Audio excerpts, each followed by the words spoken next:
الحجة ابن الحسن صلواتك عليه وعلى آبائه في هذه الساعة وفي كل ساعة وليا وحافظا وقائدا وناصرا ودليلا وعينا حتى تسكنه أرضك طوعا وتمتعه فيها طويلا.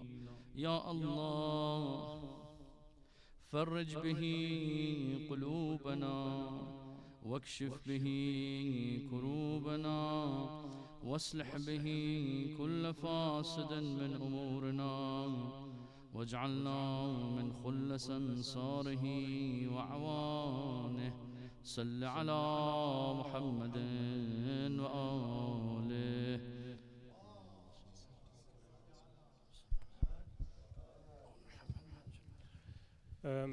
Juste pour votre information, il y a le concierge qui est en bas et qui nous dit de ne pas garer nos voitures en bas en fait. Du côté, en tout cas du côté droit de l'immeuble, de l'entrée de l'immeuble. Quand on a le dos sur l'immeuble du côté droit. Donc si vous avez votre voiture garée en bas, parce qu'il va mettre des amendes, c'est mieux de les déplacer. For those who don't understand French, the concierge, the caretaker is downstairs, and he is going to give fines to the cars that are parked on the right side of the building when you have your back to the building on the right side. So if you have parked there, please move your car, otherwise it will get fined. Salawat bar Muhammad wa ali Muhammad. Allahumma salli ala Muhammad wa ali Muhammad. Il y a une lumière ici, il y avait une lumière avant. Non, oui, s'il vous plaît, parce que je vais voir maintenant. بسم الله الرحمن الرحيم به نستعين إنه خير ناصر ومعين والصلاة والسلام على سيدنا وحبيبنا وحبيب إله العالمين أبي القاسم المصطفى محمد. اللهم صل على وعلى أهل بيته الطيبين الطاهرين لا سيما بقية الله في الأرضين روحي وأرواح العالمين لتراب مقدمه الفداء. رب اشرح لي صدري ويسر لي أمري واحلل عقدة من لساني يفقه قولي واغفر ذنوبنا كلها بحرمة محمد وآل محمد. اللهم صل على محمد وآل محمد. عن أبي عبد الله عليه السلام أنه قال المسلم من سلم الناس من يده ولسانه والمؤمن من ائتمنه الناس على أموالهم وأنفسهم. صل على محمد وآل محمد.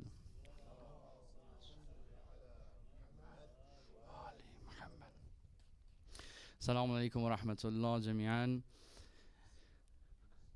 On a déjà passé 5 jours de mois de Muharram. Inch'Allah, Allah subhanahu wa ta'ala nous bénisse de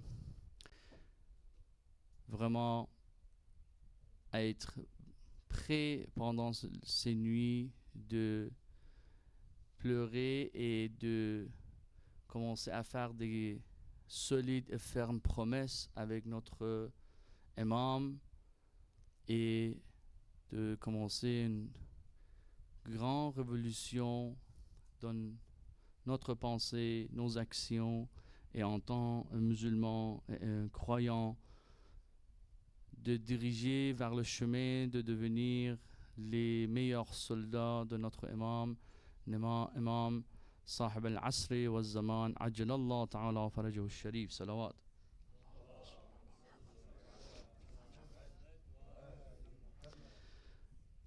Donc cet après-midi on va avoir une petite révision à propos de ce qu'on avait dit pendant ces 5 jours, et dès aujourd'hui on va commencer à rentrer dans une autre dimension, dans une autre perspective de ce sujet qu'on est en train de parler. En premier, on avait parlé à propos d'être révolutionnaire. On a souligné l'importance d'être révolutionnaire, c'est-à-dire un individu qui s'efforce de provoquer des changements dans sa société, son entourage, sa famille, ses amis proches. Il essaye de faire des changements positifs. Ça veut dire un révolutionnaire. Et en étant un croyant, cet objectif ne peut pas être atteint sauf en alignant tout ce que nous possédons et nous avons accès pour la cause de Allah subhanahu wa ta'ala. Que on a répété à plusieurs reprises que la cause de Allah subhanahu wa ta'ala est synonyme et c'est la même que la cause de l'imam. Et aussi, on a dit que nous avons souligné que aujourd'hui, salli ala Muhammad wa ala Muhammad.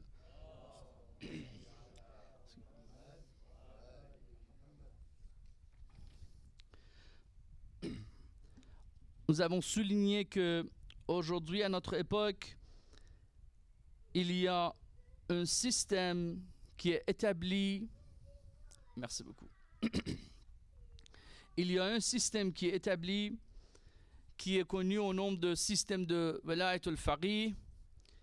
Ce système consiste en un gouvernement dirigé par un faqih, un alim, un scolaire juste et compétent, dont l'objectif, ça c'est important, parce que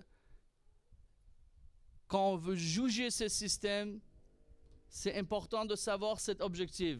L'objectif ultime de ce système est de préparer la voie, de préparer le chemin pour la réapparition de notre imam. Donc des fois, vous voyez que pour ce chemin, il faut sacrifier des choses mondaines des fois. Le système de Walayat al-Faqih, son objectif ultime, ce n'est pas de créer un monde avec du confort pour les chiites ou pour les musulmans. En étant donné qu'on a déjà souligné, et on va regarder aujourd'hui qu'Imam Ali alayhi salam dise qu'un vrai croyant, il n'est pas après le confort. Un vrai croyant, il ne court jamais après le confort. Et Inch'Allah, on va regarder la narration de prophète qui parle que le confort, Allah subhanahu wa ta'ala n'a pas créé le confort dans ce monde. Donc, il faut vraiment être attentif à ce sujet de le système de Walayat al-Faqih.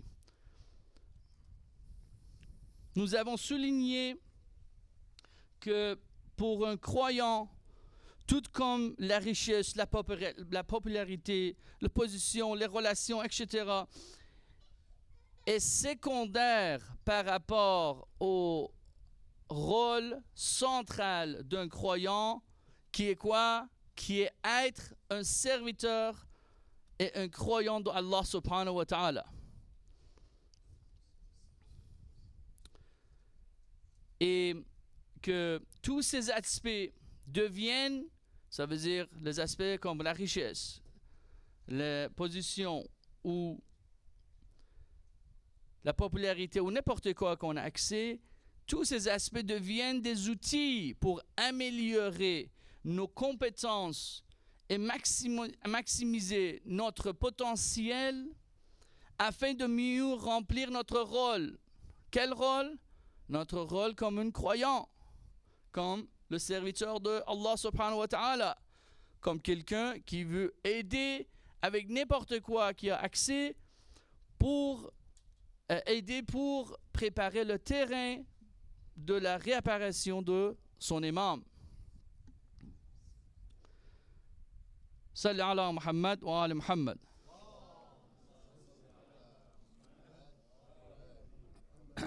Et après, on a parlé de cet hadith qui est vraiment important, cette narration, que c'est un changement de vision si on pense à cet hadith et si on réfléchit sur cet hadith, ça peut changer beaucoup de personnes, ça peut changer beaucoup de perspectives et les visions des personnes à propos de leur identité comme un musulman, comme un mu'min, comme un croyant. Donc, Imam a dit que c'est qui un musulman? Musulman est celui dont les gens sont en sécurité de sa main et de sa langue. Ça veut dire, c'est sa main et sa langue, ça veut dire c'est action. N'importe quoi qu'il fait, les gens sont en sécurité de lui. Ça veut dire, on leur expliqué que un musulman, c'est quelqu'un qui met tous ses efforts pour améliorer et développer ses compétences et aussi ses talents, ses talents dans la vie, tout en restant soumis à Allah. Et un musulman, ça c'est pas encore, on parle pas encore d'un mu'min, on est en train de parler de musulman. Ça c'est la première partie de hadith. Un musulman, dans le chemin de son succès, dans le chemin envers le succès, qu'il est en train d'améliorer et développer ses talents et compétences, qu'est-ce qu'il fait? Il est vraiment prudent et attentif de ne pas déranger les autres, de ne pas créer des obstacles dans le chemin vers le succès pour les autres.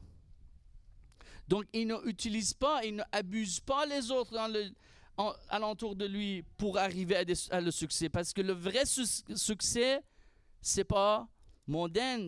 Le vrai succès, c'est exactement de satisfaire Allah subhanahu wa ta'ala. Et Allah subhanahu wa ta'ala, satisfaction, ne réalise pas en ennuyant les autres et les autres gens dans la communauté ou dans notre société. Mais un mu'min, il est encore plus haut et au-delà d'un musulman. Il y a une différence significative entre un mu'min et un musulman. Donc un mu'min, Imam alayhi salam, il dit, le croyant est ce que les gens confient avec leur richesse et leur vie. Ça veut dire, il confie les gens autour d'un mu'min, il confie avec n'importe quoi qu'ils ont dans la main, même leur vie. Et on a expliqué que il y a une différence significante entre un mu'min et un musulman. Et ça, c'est à cause qu'un mu'min, pas seulement il est en train de planifier et stratégiser et faire ses affaires d'une façon de ne pas ennuyer les autres quand il est en train de aller dans son, ça veut dire mouver et bouger et aller dans le chemin envers le succès. Pas seulement il n'ennuie pas les autres, mais aussi il planifie d'une façon qui aussi pense à propos les autres personnes, de créer un train pour que les autres personnes puissent aussi réaliser leur amélioration de leurs compétences dans le chemin de succès, envers de la vérité. Et ça, c'est une différence énorme qui crée entre un musulman et un mu'min. Donc, un mu'min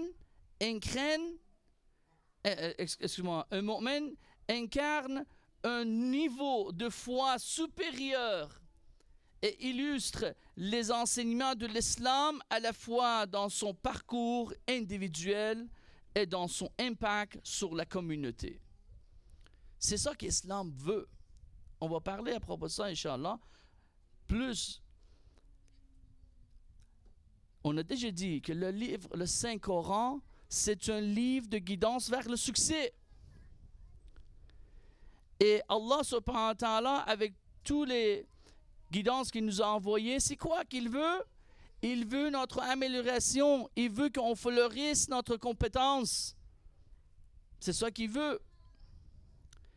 Et c'est exactement cette mentalité qu'il faut on se concrète dans notre pensée, dans notre esprit pour juger, pour le mettre l'outil de jugement du monde autour de nous.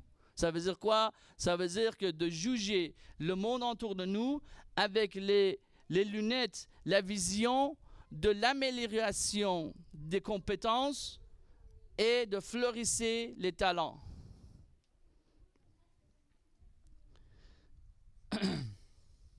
Donc, et maintenant, il devient évident qu'en tant que musulman dans la société, tout le monde se sent en sécurité dans ses interactions avec ces gens, avec le musulman. Car il est prudent et attentif à ne pas nuire aux autres. En revanche, en tant qu'un mu'min dans la société où le monde lui fait confiance, avec tout ce qu'il dispose, avec tout ce qu'il possède, même leur vie. Pourquoi? Parce qu'il prend en compte le bien-être et le progrès des autres dans ses plans. Ses actions et ses intentions reflètent un profond sens de responsabilité envers le bien-être de la communauté, un mu'min. Et aussi, ce que cette personne, c'est à cause de ça, il veut la confiance et la confiance de ceux qui entourent. Mais en étant un chiite de Imam Ali alayhi salam, en étant de serviteur de Imam Hussein alayhi salam, en étant quelqu'un qui c'est une adherne attentée de l'imam Sahib al-Asr wa al-Zaman, ajallahu ta'ala farajhu al-Sharif. Allahumma salli ala Muhammad.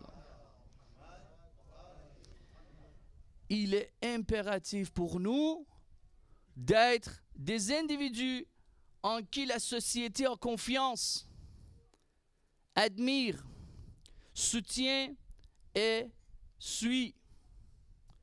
Être des catalyseurs de changements positifs dans notre société.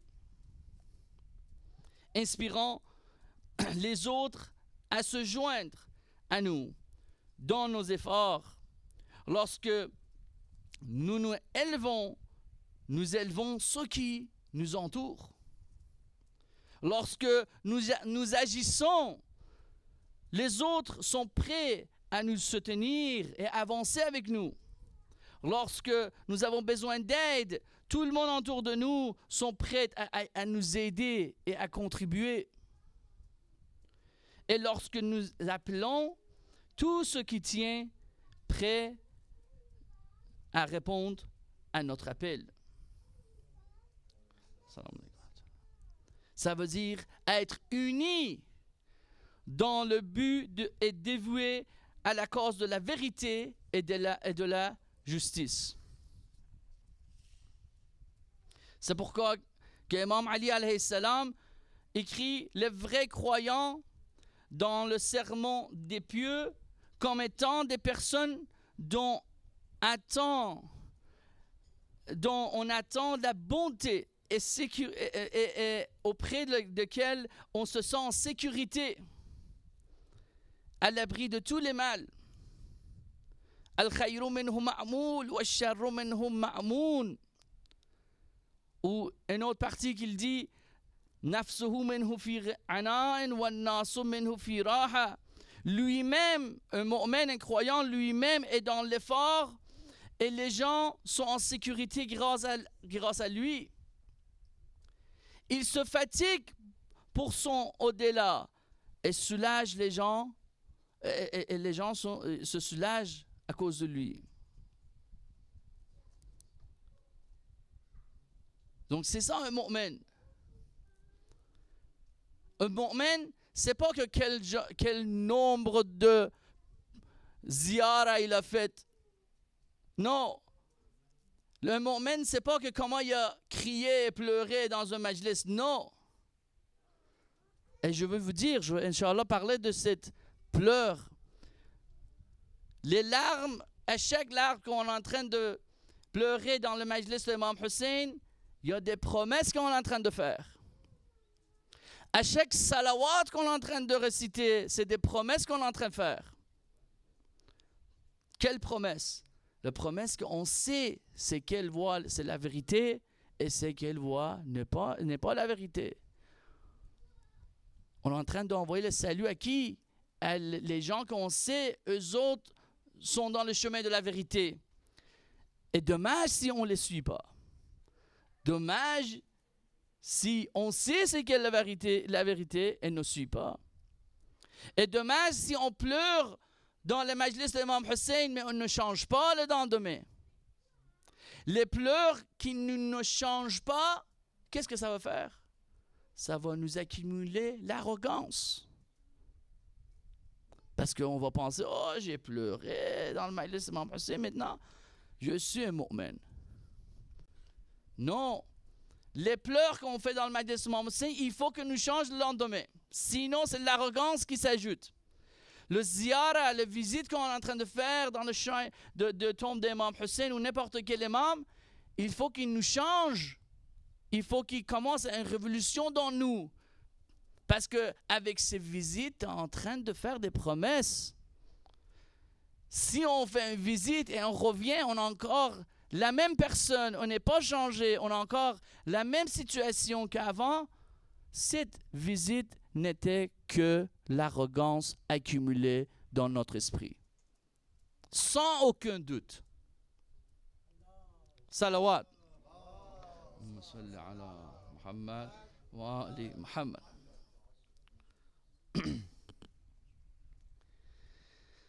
Donc, aujourd'hui, on veut finir le parti théorie et on veut rentrer dans le parti pratique. Pour ça, on est en train de réviser qu'est-ce qu'on a dit jusqu'à maintenant. Donc, nous avons reconnu que ces principes que j'ai en train de parler, ces visions qu'on est en train de parler, qui est mu'min, qui est musulman, comment on doit être, c'est vraiment beau, alhamdulillah. On a expliqué quel genre de monde on va avoir si on suit les adjectifs et les caractéristiques d'un mu'min dans notre communauté. Mais cependant, quand il s'agit de mettre en œuvre, quand il s'agit de l'implémentation de ces théories, nous rencontrons des défis. On voit que c'est dur, même des fois c'est impossible. C'est pourquoi que nous avons souligné la nécessité, ça c'est deux choses fondamentales qu'on a soulignées. Si vous voulez avoir ce genre de mentalité que Allah a envoyé par une narration 120 000 prophètes pour nous guider, le Saint-Coran pour nous guider, Imam Hussein et des autres imams pour nous guider à comprendre comment nous améliorer et comment utiliser nos talents pour le chemin de vérité. Si vous voulez avoir cette vision de vous et si vous voulez devenir quelqu'un qui utilise ses talents, qui reconnaît ses talents, qui améliore ses talents, pas seulement ça, il essaie de créer une ambiance, un environnement pour créer une opportunité pour les autres autour d'améliorer leurs talents et de devenir quelqu'un de mieux. Il est nécessaire de faire des changements fondamentaux dans notre façon de penser. En accordant une plus grande importance à nos rôles, comme on a parlé d'hier, plutôt qu'à nos emplois. Cette priorité entre rôle et emploi, c'est une des choses fondamentales qu'on est en train de se passer spécialement dans les sociétés de l'Ouest. Ils ont mis l'accent sur l'emploi. Et c'est pour ça qu'on est tous enslavés, ça se dit en anglais, si ça se dit en français, je ne sais pas, être esclaves, ouais, de devenir des esclaves de bien-être des gens en haut, des gens en autorité. Et c'est eux qui utilisent les règles, les réglementations pour contrôler la société de la direction qu'ils veulent. C'est quoi la fondation que si on veut attaquer, si on veut changer, si on ne veut pas se soumettre à ce système, c'est quoi qu'il faut changer? C'est exactement ça. Changer la priorité et shifter et transmettre la priorité à place sur l'emploi, le shifter et le transmettre sur notre rôle. Et le principe central rôle il doit être un mu'min, être un serviteur de Dieu, être quelqu'un que dans chaque action qu'il fait, dans chaque moment de sa vie, il ne se voit pas comme un citoyen de Suisse ou n'importe quel pays. Non, il se voit comme un représentatif de Imam Hussein, de Ahl Bayt alayhi salam. Vous n'êtes pas ici comme un citoyen de Suisse. Vous êtes ici comme des représentatifs de la vérité de Imam al-Zaman ajalallahu ta'ala farajul sharif. Salawat. Allahumma salli ala Muhammad wa ali Muhammad. Donc, ça c'est la première chose. Changer et shifter cette mentalité fondamentale. De mettre l'accent sur le rôle. Et la deuxième chose, c'est qu'il faut donner la priorité au développement de notre compétence et notre potentiel, ainsi qu'à celui des gens autour de nous, nos familles, nos amis, la communauté. Et c'est comme ça qu'il faut stratégiser notre vie. C'est comme ça qu'il faut planifier. Ça, c'est deux choses de théorie qu'on a besoin de choses c'est la fondation de devenir quelqu'un croyant comme Imam Sadiq alayhi salam, il l'a dit dans le hadith. Salawat.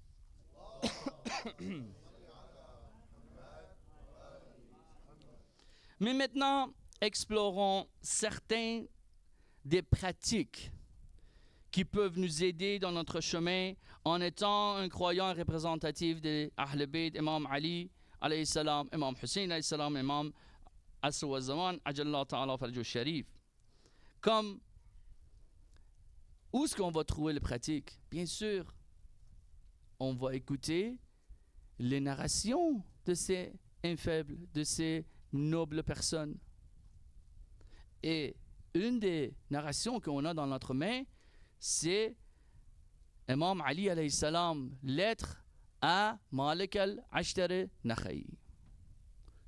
Que dans un parti, Imam Ali alayhi salam, il explique comment qu'un représentatif de lui doit agir dans une société. Comment il doit socialiser et comment il doit avoir relation avec les gens dans la société. Et c'est ça qu'Imam Ali alayhi salam dit. Imam Ali alayhi salam conseille Malik al-Ashtari Nakha'i waj'al li zawi al-hajat minka qisman tufarriqu lahum fihi shakhsak. Est-ce que quelqu'un veut m'aider de lire le français? Oui. Est-ce que tu peux lire? Merci. Je vais lire un peu plus haut que tout le monde. Et allouez une partie de votre temps pour écouter les plaintes des nécessiteux, durant laquelle vous vous rendrez disponible pour répondre à leurs demandes. وتجلس لهم مجلسا عاما فتتواضع فيه لله الذي خلقك. Asseyez-vous dans les rassemblements publics afin que les personnes handicapées et démunies puissent vous approcher. Et soyez humbles dans ces moments pour l'amour d'Allah, c'est lui qui vous a créé. أحسن. وتقعد عنهم جندك وعوانك من راسك وشرتك حتى يكلمك متكلمهم غير متتعتع. Lors de ces occasions, écartez votre armée et vos assistants, tels que les gardes et la police, afin que quiconque souhaite parler puisse le faire en toute liberté, avec une langue sans peur ni contrainte, et exprimer ses besoins. فإني سمعت رسول الله صلى الله عليه وآله وسلم صلوات اللهم محمد وآل محمد. يقول في غير موطن لن تقدس أمة لا يؤخذ للضعيف فيها حقه من القوي غير متتعتع. Car j'ai entendu à plusieurs reprises du messager d'Allah, que la paix soit sur lui et sa famille, dire « Une nation ne parviendra jamais à la pureté si, au sein de cette nation, le droit des faibles n'est pas protégé face aux forts, sans crainte. » Et deux autres paragraphes, merci beaucoup. ثم احتمل الخرق منهم والعي ونح عنهم الضيق والأنف يبسط الله عليك بذلك أكناف رحمته ويوجب لك ثواب طاعته. Supporte leur maladresse et leur incapacité à s'exprimer. Éloigne-toi de l'irritabilité et de l'arrogance. Allah, en retour, répandra sur toi sa miséricorde et te récompensera pour ton obéissance. وأعط ما أعطيت هنيئا وامنع في إجمال وإعذار. Peu importe ce que tu donnes, donne-le avec joie, en faisant preuve de gentillesse pour apporter de la joie aux bénéficiaires. Et quand tu refuses et que tu es incapable de répondre à leurs besoins, à leurs demandes, fais-le avec élégance et avec excuse, afin qu'ils ne souffrent pas ou ne gardent pas de rancune dans leur cœur. Ahsant. Merci beaucoup mon frère. Inch'Allah, Allah te bénisse. Inch'Allah, on récite un salawat pour mon frère ici. Allahumma salli ala Muhammad wa ali Muhammad. Inch'Allah, on va interpréter, on va ouvrir ces quelques lignes de Imam Ali alayhi salam dans notre majlis, dans notre programme le demain soir. On va parler de ces lignes de Imam Ali alayhi salam dans la lettre 53 de Malik al-Ashtar, et on va voir les pratiques que notre Mawla Amir al-Mu'minin nous conseille comme un représentant de Ahl Bayt, comment on doit réagir dans la société, comment on doit socialiser, comment on doit créer des relations dans notre société pour attirer les gens, pour devenir qui? Pour devenir quelqu'un que les gens nous confient comme un mu'min. Pour devenir qui? Pour devenir quelqu'un qui appelle, tout le monde est là pour les aider. Quand ils demandent, tout le monde est prêt de donner, tout le monde alentour de nous sont prêts à donner n'importe quoi qu'ils possèdent, même leur vie pour nous. Inch'Allah, on va parler de ça demain. Inch'Allah, bisalawat ala Muhammadin wa ali Muhammad. Allahumma salli ala Muhammad wa ali Muhammad wa ajil. السلام عليك يا بقية الله أجرك الله في مصيبة جدك الحسين.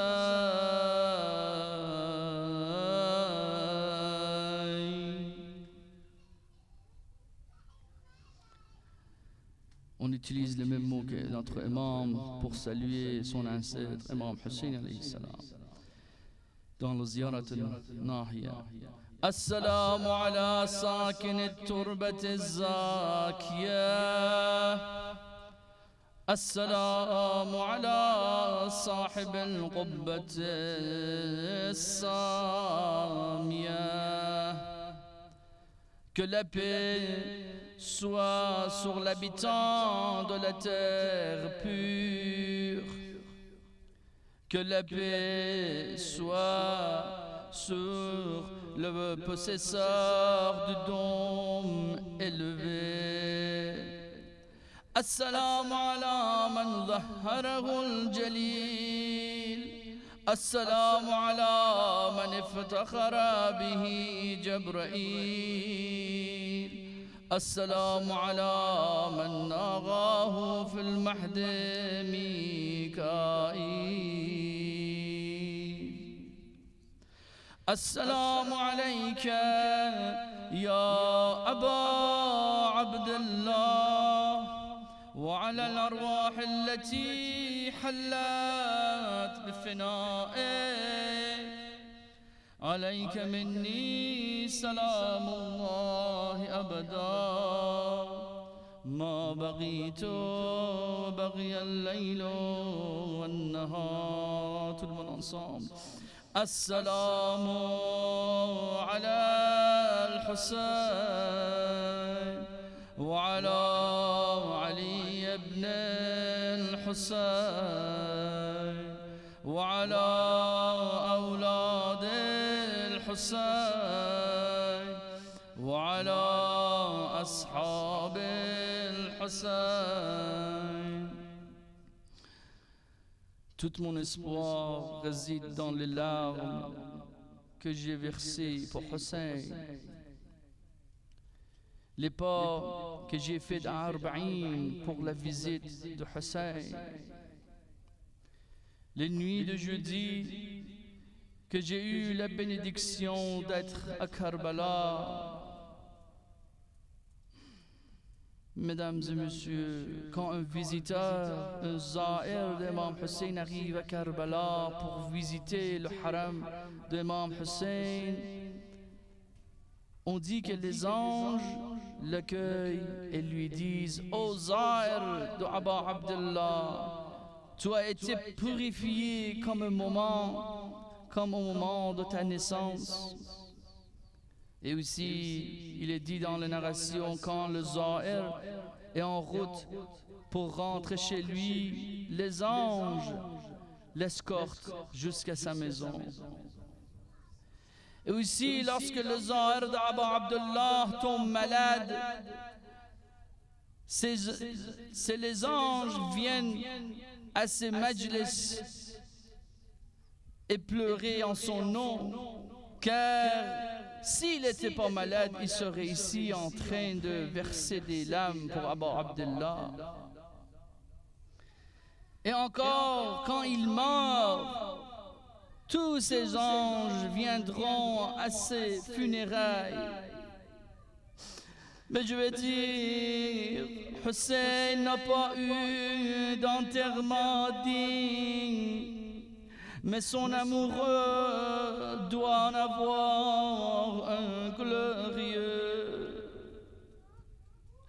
Mesdames et messieurs, nous avons été choisis avec soin pour ce majlis par Fatima Zahra alayhi salam.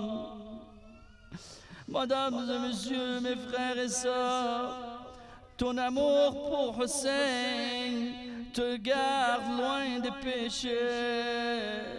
Et vous allez comprendre maintenant la valeur de ces larmes.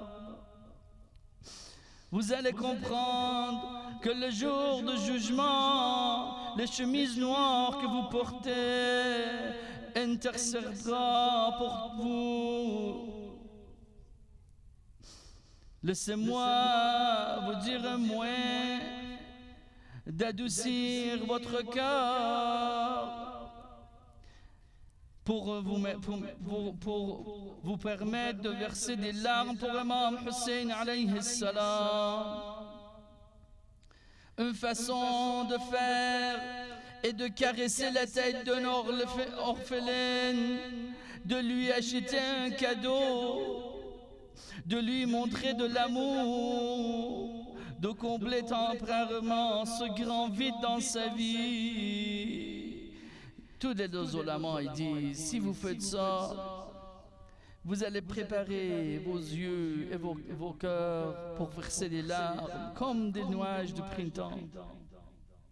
Ce soir aussi, mesdames et messieurs, c'est la nuit des orphelines.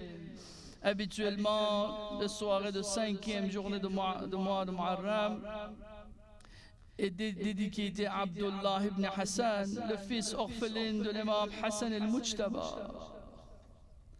Un jour, quelqu'un est venu à Aba Abdullah, Imam Sadiq, a demandé la signification de karam.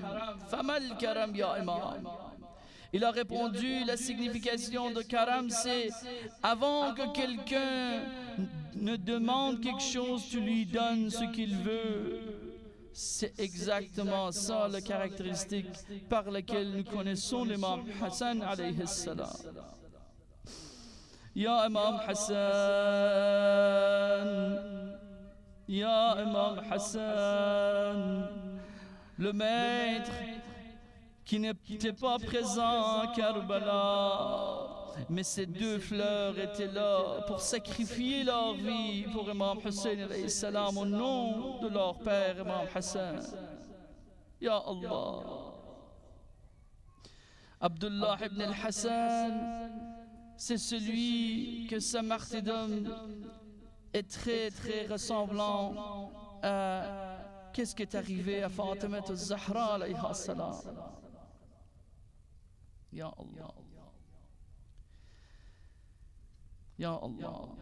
Quand Bibi Fatima a vu Imam Ali alayhi salam seul et entouré d'ennemis, a répété à plusieurs reprises: Wallahi, je ne vous laissez pas amener Ali avec toi, avec vous. Et la même chose quand Abdullah il a vu Imam Hussein seul entouré des ennemis, il a retiré sa main de sa tente. Il a couru en avant, il s'est placé entre son imam et les ennemis. Ya Allah. Une autre similitude est qu'ils déclaraient toutes les deux leur intention fièrement et avec colère, même en tombant au sol et se relevant, essayant d'atteindre leur imam. Notre mère Fatima, alors qu'elle tombait et se relevait dans les rues de Médine, répétait à plusieurs reprises: par Allah, je ne te laisse pas traîner Ali avec un corde.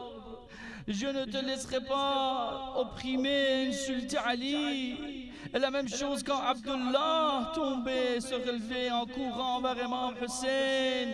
Il continue à dire: Wallahi la farighu ammi. Par Allah, je ne serai pas séparé de mon âme. ألا لعنة الله على قوم الظالمين سيعلم الذين ظلموا أي منقلب ينقلبون. وصلى على محمد وآل محمد.